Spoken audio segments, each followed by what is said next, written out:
Assalamualaikum warahmatullahi wabarakatuh. Untuk mata kuliah rekayasa perkerasan jalan, pada pertemuan 13 ini masih dibahas mengenai kerusakan struktur perkerasan jalan. Jadi pada pertemuan kali ini akan dibahas mengenai cara atau penilaian suatu kondisi perkerasan jalan sehingga nanti akan diputuskan apakah perkerasan jalan tersebut akan dilakukan perbaikan ataupun tidak. Jadi untuk metode yang digunakan itu ada metode PCI atau Pavement Condition Index, yaitu sistem penilaian kondisi perkerasan jalan berdasarkan jenis, tingkat, dan luas kerusakan terjadi dan dapat digunakan sebagai acuan dalam usaha pemeliharaan. Jadi untuk kerusakannya itu sendiri ada tiga tingkatan, ada tingkat rendah, tingkat sedang atau medium, dan juga ada tingkat tinggi atau high. Nah, untuk tingkat kerusakan ini bisa juga dapat dilihat di pertemuan sebelumnya untuk tiap-tiap jenis kerusakan. Jadi untuk nilai PCI ini dibagi per mulai 0 hingga 100, di mana 0 sampai 10 ini dianggap struktur jalan tersebut sudah gagal.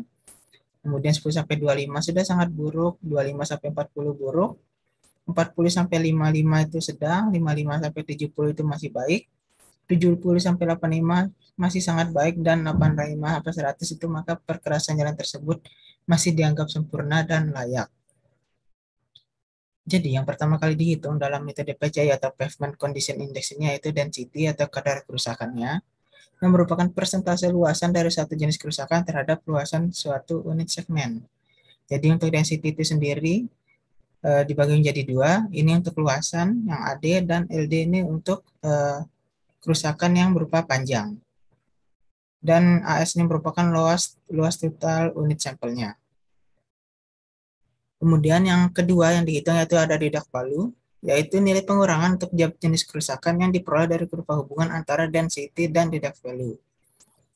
Jadi setelah didapatkan nilai kerapatan atau density-nya, maka nilai tersebut dimasukkan ke grafik ini. Kemudian nanti didapatkan tingkat kerusakannya sesuai dengan grafik deduct value ini. Jadi untuk deduct value ini, grafiknya ini terdiri untuk berbagai macam kerusakan. Ada retak kulit buaya, ini ada benjol dan turun memanjang, kemudian amblas. Nah, jadi setelah mendapatkan nilai deduct value ini, maka dihitunglah nilai TDV atau total deduct value-nya. Jadi TDV atau total deduct value ini nilai total dari individual deduct value untuk setiap jenis kerusakan dan tingkat kerusakan yang ada pada satu unit sampel. Jadi dengan menghitung terlebih dahulu TDV-nya, nanti akan didapatkan korek deduct value-nya atau CDV dengan cara menarik garis vertikal sesuai dengan nilai TDV yang diperoleh dari nilai deduct value semua kerusakan yang terjadi. Jadi untuk deduct value ini masing-masing kerusakannya itu dihitung sendiri-sendiri.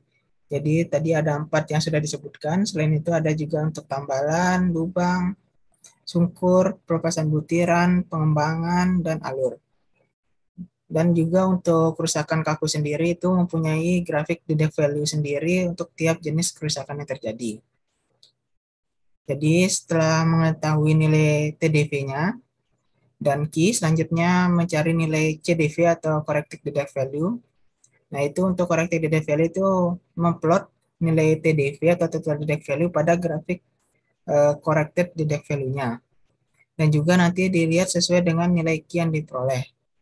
Jadi apabila nilai CDV atau corrected deduct value itu lebih kecil daripada nilai pengurangan tertinggi atau highest deduct value, maka CDV yang digunakan adalah nilai pengurangan individual tertinggi. Nah, nanti akan ada contohnya yang akan dibahas. Jadi sebelum ditentukan nilai TDV atau CDV-nya, nah nilai deduct value ini perlu dicek untuk mengetahui apakah nilai tersebut dapat digunakan dalam perhitungan selanjutnya. Nilai M ini dihitung dengan menggunakan persamaan berikut ini. Jadi M itu untuk nilai koreksi deduct value-nya, dan ini 9/98 nih rumusnya. Kemudian HDVI ini merupakan highest deduct value-nya, yaitu nilai terbesar deduct value dalam satu unit sampel. Setelah itu baru masuk ke CDV atau corrected deduct value. Nah, corrected deduct value ini berupa grafik. Jadi ini diperoleh dari kurva hubungan antara nilai TDV dan CDV. dengan memilih yang kurva sesuai dengan jumlah detek value-nya yang mempunyai nilai lebih besar daripada 2, atau disebut juga dengan nilai Q. Jadi Q ini merupakan jumlah nilai pengurang yang lebih besar daripada 2.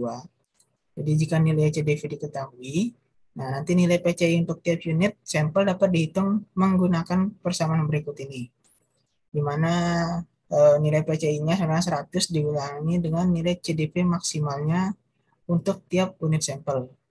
Selanjutnya untuk PCI secara keseluruhan, yaitu rata-ratanya atau sigmanya dibagi dengan N jumlah data mendapatkan nilai PCI-nya secara keseluruhan.